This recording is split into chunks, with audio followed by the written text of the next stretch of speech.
다 함께 사순절 새벽 기도회를 시작하겠습니다. 사도신경으로 우리의 믿음을 고백하겠습니다. 나는 전능하신 아버지 하나님, 천지의 창조주를 믿습니다. 나는 그의 유일하신 아들 우리 주 예수 그리스도를 믿습니다. 그는 성령으로 잉태되어 동정녀 마리에게 나시고 본디오 빌라도에게 고난을 받아 십자가에 못 박혀 죽으시고 장사된 지 사흘 만에 죽은 자 가운데서 다시 살아나셨으며 하늘에 오르시어 전능하신 아버지 하나님 우편에 앉아 계시다가 거기로부터 살아있는 자와 죽은 자를 심판하러 오십니다. 나는 성령을 믿으며 거룩한 공교회와 성도의 규제와 죄를 용서받는 것과 몸의 부활과 영생을 믿습니다. 아멘. 다 함께 찬송가 399장을 부르겠습니다.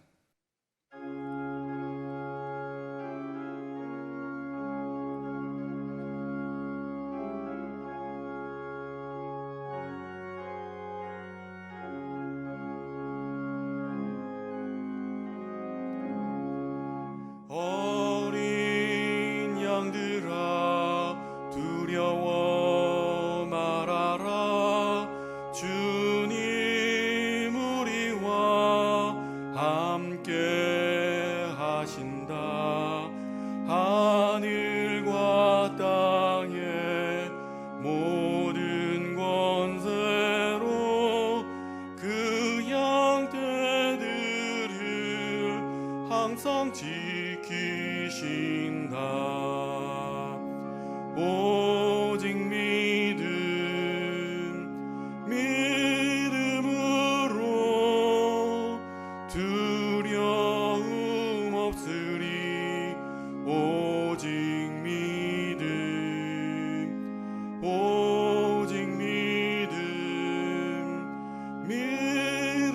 믿음으로 두려움 없으리.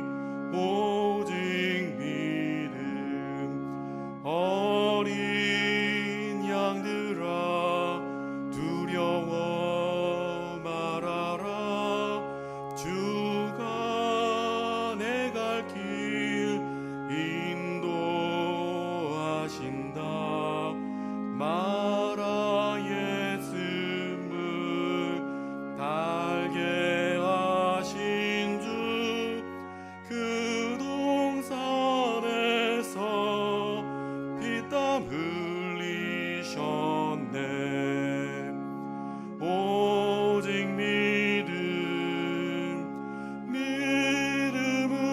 믿음으로 두려움 없으리. 오직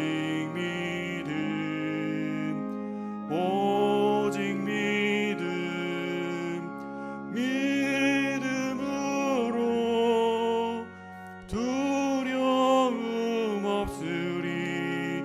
오직 믿음.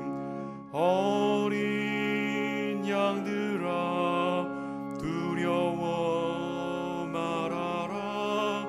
주님 언제나 함께 하신다. 고난과 역경 환난 중에도 능력의 주님 너를 지키신다. 오직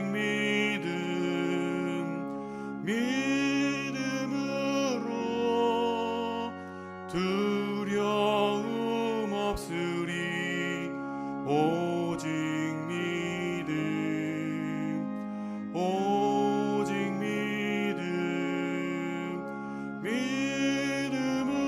믿음으로 두려움 없으리. 오직 믿음. 이 시간은 다 함께 합심 기도하는 시간입니다. 말씀을 듣는 우리 자신을 위해서, 가정과 자녀들을 위해서, 교회를 위해서 특별 새벽 기도회가 주님의 풍성한 은혜를 누린 시간이 되도록 다 함께 합심 기도하겠습니다. 기도하겠습니다. 하나님 아버지 감사합니다. 하나님 아버지 코로나 바이러스가 창궐하고 있는 때 주님 성도들 안전하게 지켜보아여 주고 환난 날에 피난 저희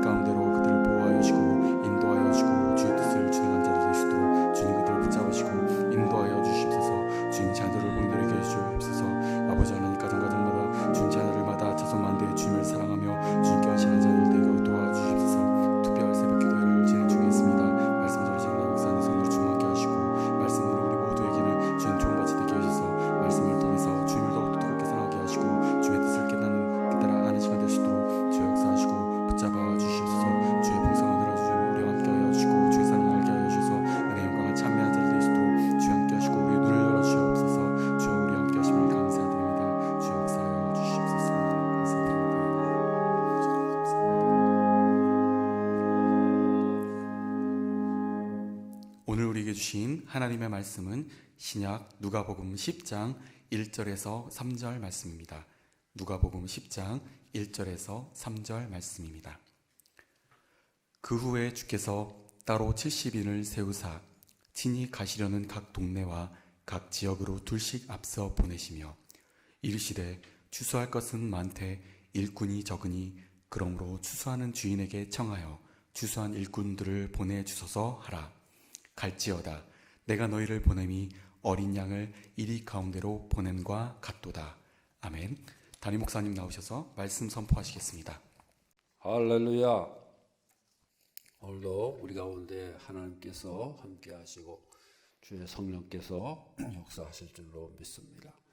시간마다 우리 새벽에 늘 주님을 가까이 하고 말씀을 사모하는 저희들이 할 줄로 믿습니다.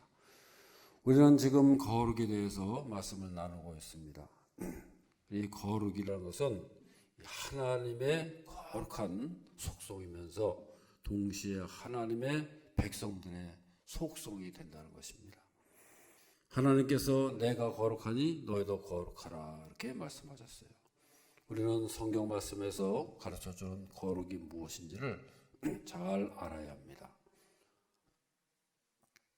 세상에 거룩하다는 개념하고 성경이 말해주는 거룩은 다른 거예요.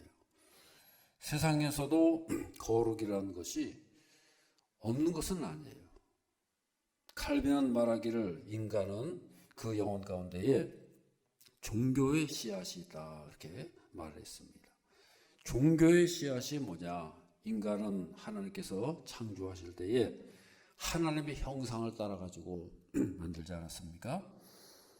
그래서 비록 타락을 해서 그 영혼이 깨지고 오염이 되긴 했지만은 그 영혼 속에 그 하나님을 사모하는 또 영원한 세계를 이렇게 존재를 갈구하고 추구하는 그런 본성이 있다는 거예요. 조금이나마 그것이 어렴풋이 남아있다는 거예요. 그래서 그것을 일컬어서 종교의 씨앗이다. 그래서 모든 인간들 속에는 그런 속성들이 조금이라도 남아있다는 거예요. 그런데 성경에서의 거룩은 뭐냐? 분명하게 말씀하고 있는 거예요. 그런 세상 사람들에게 조금 남아있는 그런 종교적인 씨앗이 아니라 온전한 거룩을 말해주고 있다. 그 말이에요. 성경에서의 거룩한 백성들은 무엇이 거룩한 거냐? 하나님과 하나가 되고 하나님과 접촉됨으로 해가지고 하나님의 온전한 거룩으로 닮아가고 그 속으로 들어가게 되는 거예요.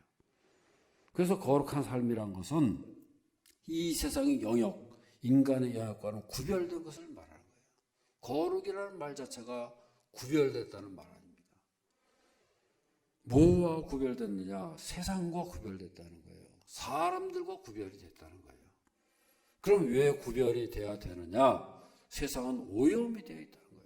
성경적으로 보면은 이 세상은요 다 오염되어 있어요. 죄로 오염되어 있고 악으로 오염되어 있고, 그래서 사도 바울은 이 세상을 뭐라고 표현하느냐? 로마서 5장 12절 말씀을 다 같이 읽어보겠습니다. 그러므로 한 사람으로 말미암아 죄가 세상에 들어오고 죄로 말미암아 사망이 들어왔나니 이와 같이 모든 사람이 죄를 지었으므로 사망이 모든 사람에게 이르렀느니라 그랬어요. 여기 보면은 한 사람으로 말미암아 그랬어요. 한 사람이 누구예요? 바로 첫 번째 사람 아담을 말하는 거죠. 이 아담의 죄로 인해 가지고 그분의 타락으로 인해 가지고 모든 인간이 죄 아래 있게 됐다는 거예요. 죄로 오염이 됐다는 거예요. 그 본성과 그 속성과 그 근본, 그 인성, 그 인격 자체가 다 죄로 오염이 되고 사망의 권세 아래 있게 됐다는 거예요. 근데 여러분, 그럼에도 불구하고 하나님께서는 우리를 가까이 하실 수 있다는 거예요. 인간이 죄로 해서 다 오염이 되고 죄의 권세 아래 있지만은 그럼에도 불구하고 하나님께서는 얼마든지 우리 인간을 구원하실 수가 있다는 거예요. 왜 그렇습니까? 하나님은 거룩 자체이시기 때문에요. 저를 따르면 하나님은 거룩 자체이십니다. 예를 들면 그런 거예요. 빛이 있고 어둠이 있지 않습니까? 그럼 여러분 빛이 이깁니까? 어둠이 이깁니까? 어둠이라는 게 뭐예요? 빛이 없어지면 어두워지는 거예요. 그래서 빛이 조그만 빛이라도 딱 비치게만 하면은 어둠은 물러가게 돼 있는 거예요. 그래서 어둠이 아무리 강력할지라도 빛을 이길 수는 없는 거예요. 한 줄기 빛, 조그만 빛이라도 비치게 하면 어둠은 맥을 못 추고 물러날 수밖에 없는 거예요. 하나님의 거룩하심이 바로 그렇다는 거예요. 인간이 아무리 타락하고 죄로 오염됐다 할지라도 하나님의 거룩하심을 건드릴 수 없어요. 하나님의 그 거룩하심에 영향을 줄 수 없어요. 하나님이 이래도 거룩하시고 저래도 거룩하신 분이에요. 하나님의 거룩하심 앞에서는 어둠의 세력이 존재할 수가 없는 거예요. 요한일서 1장 5절 다 적어있습니다. 우리가 그에게서 듣고 너희에게 전하는 소식은 이것이니 곧 하나님은 빛이시라 그에게는 어둠이 어떻게 해요? 조금도 없으시다는 것이라. 하나님은 빛 자체라는 거예요. 거기는 어둠이 있을래야 있을 수 없다는 거예요. 그래서 하나님이 나타나시면 어두움은 다 물러가고 소멸돼 버리고 빛 대신 하나님께서 만지시기만 하면은 어두움은 어떻게 돼요? 빛으로 변하게 되는 거예요. 빌립보서 1장 6절 다 적어보겠습니다. 너희 안에서 착한 일을 시작하신 이가 그리스도 예수의 날까지 이루실 줄을 우리는 확신하노라. 너희 안에서 착한 일을 시작하셨다 하신 분이 있다는 거예요. 우리 사람은요 스스로는 아무런 의의도 없고 거룩함도 없고 우리 사람은 그렇잖아요. 다 의의도 없고 거룩할 수가 없는 거예요. 우리 속에는 죄로 오염된 상태이고 깜깜한 상태이지만은 그 누군가가 착한 일을 시작하셨다는 거예요. 우리 안에서 너희 안에서 착한 일을 시작하신 분이 있다는 거예요. 우리는 착한 일을 할 수 없어요. 우리는 다 깜깜해가지고 어둠 속에서 살 수밖에 없는 거예요. 그런데 우리 속에서 착한 일을 시작하시는 분이 있다는 거예요.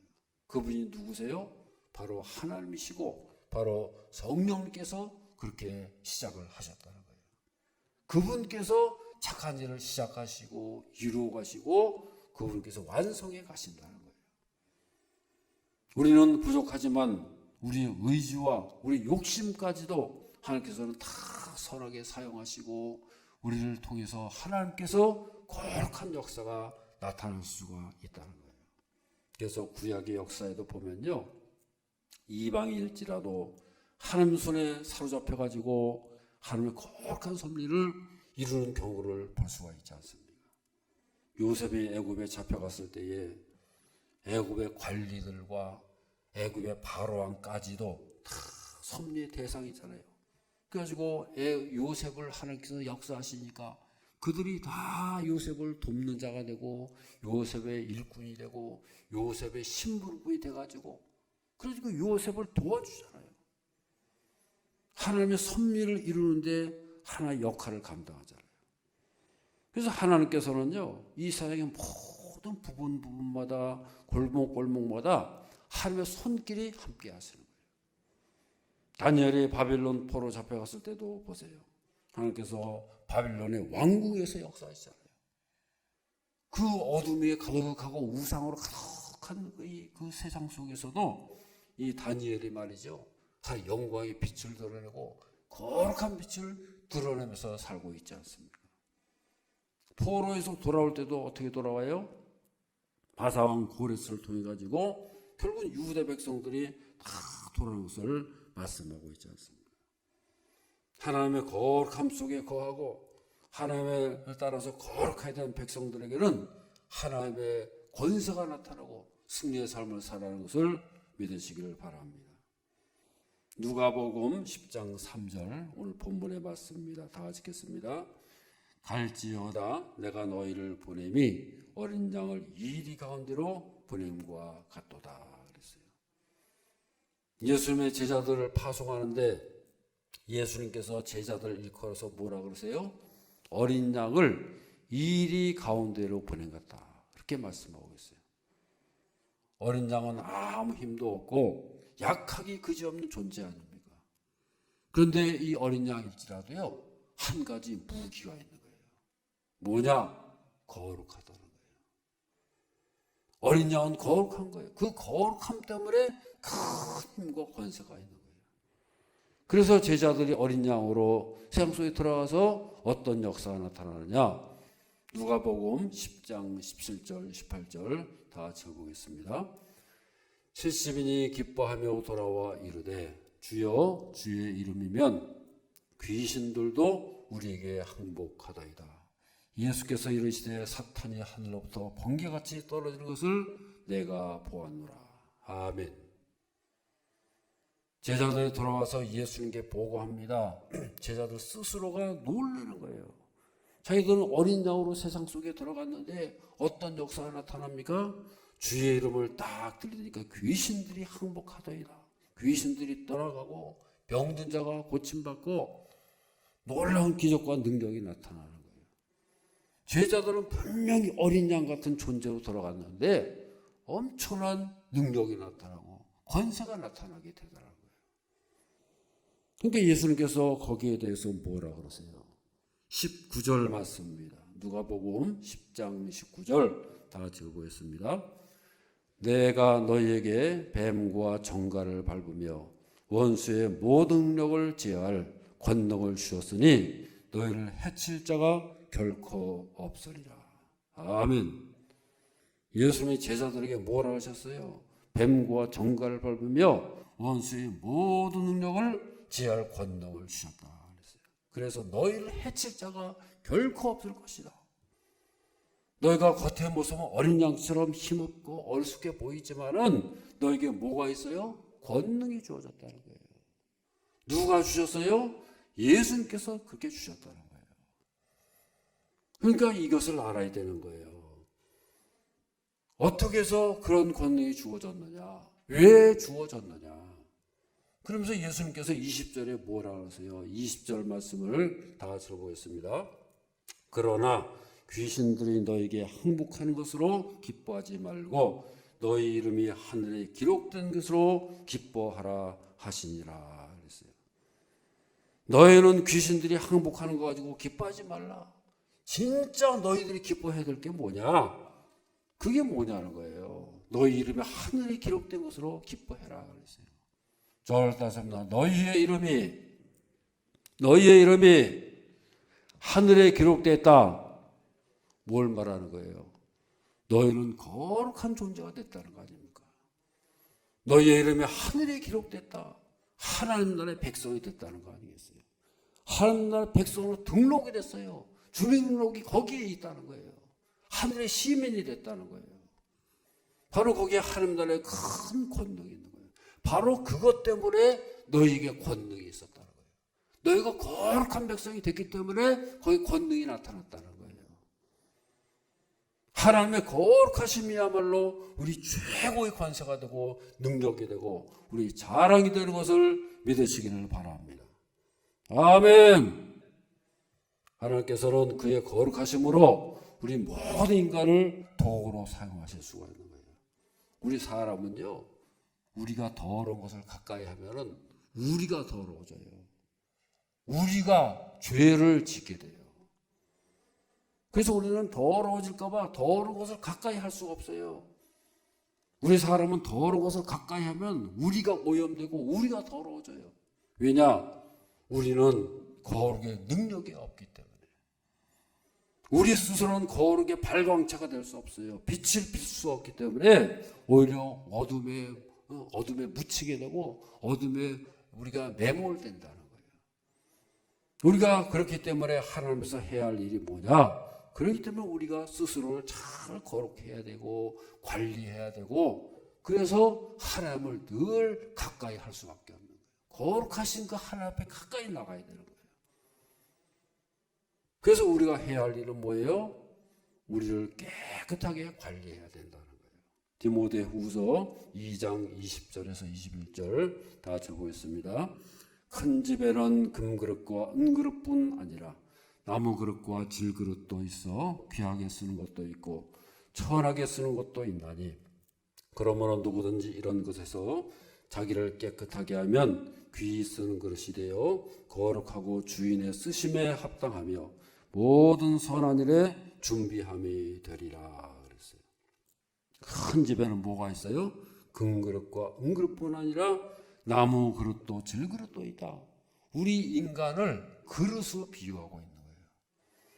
하나님께서는 어떤 그릇을 쓰시느냐? 깨끗한 그릇을 쓰신다는 거예요.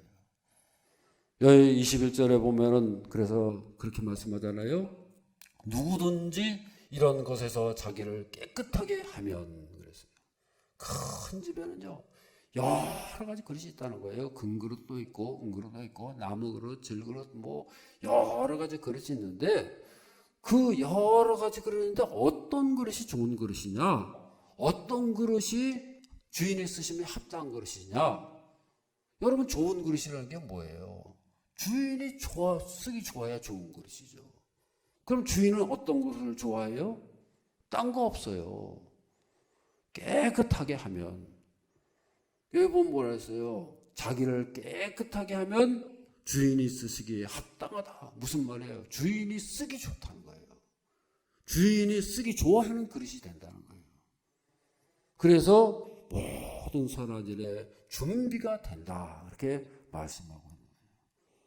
자기를 깨끗하게 한다는 것은 뭘 말하는 거예요? 자기를 관리하는 거예요. 자기 속사람을 덜 관리하고 단장하고. 그래서 우리를 깨끗하게 한다는 말은 뭘 말합니까? 더 준비된 것을 말하는 거예요. 주인이 보실 때에 어떤 그릇이 좋은 그릇이냐? 자기 스스로를 잘 깨끗하게 준비하는 거예요. 자기를 깨끗하게 유지하고 관리할 때에 주인께서도 깨끗하게 쓰실 수가 있다. 금그릇이나 은그릇일지라도요 더러우면 못 쓰는 거죠. 거기에 막 뭐가 묻어 있고 추하고 냄새나고 더러우면 못 쓰는 거죠. 반면 질그릇이고 나무 그릇일지라도 깨끗하면 쓸 수 있는 거예요. 그래서 우리는 우리 영혼을 우리 인생을 어떻게 관리하느냐? 덜 깨어서 우리 스스로를 거룩한 백성으로 관리하고 유지해 나가고 덜 깨어있는 저 여러분의 삶이 되어야 할 줄로 믿습니다.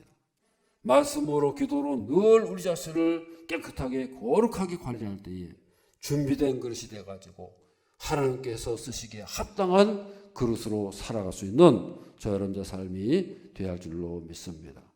우리 옆에 분들에게 축복하십니다. 이 세상에 환난과 역경을 거룩함으로 이기며 살아갑시다. 아멘.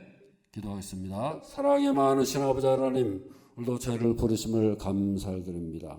우리는 다 부족하고 죄가 많고 위험이 되고 냄새나는 그런 존재이지만은 하나님의 거룩하심에 참여하고 하나님께서 거룩하게 쓰시기에 부족함이 없도록 우리 스스로 늘 깨끗하게 관리하고 유지함으로 하나님께서 쓰시기에 합당한 것들이 다 되게 하시고 그 거룩의 능력으로 승리하며 살아가는 저희 모두가 되게 하여 주시옵소서. 예수님 이름으로 기도드리옵나이다. 아멘. 주여 한번 부르짖고 열심으로 기도하겠습니다. 주여 전능하신 하나님 저를